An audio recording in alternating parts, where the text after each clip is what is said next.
येवल्यात उपमुख्यमंत्री अजित पवारांच्या हस्ते शिवसृष्टीचा लोकार्पण सोहळा संपन्न। नाशिक जिल्ह्याच्या येवला येथे महाराष्ट्र राज्याचे उपमुख्यमंत्री अजितदादा पवार यांच्या हस्ते शिवसृष्टीचा लोकार्पण सोहळा नुकताच संपन्न झाला।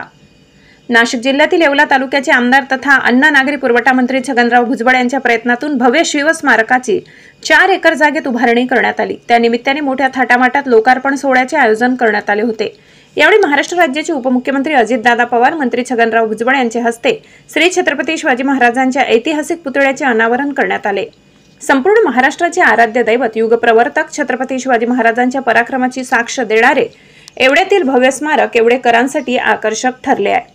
छत्रपती शिवरायांचे धगधगते चरित्र दाखवणारे कलाकार भूषण प्रधान, अविनाश नारकर, ऐश्वर्या नारकर, गायक आदर्श शिंदे यांच्या संपूर्ण टीमने सर्व महापुरुषांचे वस्त्र परिधान करून अप्रतिम वेशभूषा साकारून जिवंत कला दाखविताना येवलेकर भारावून गेले होते। यावेळी कलाकारांनी येवल्यातील प्रेक्षकांची मने जिंकली।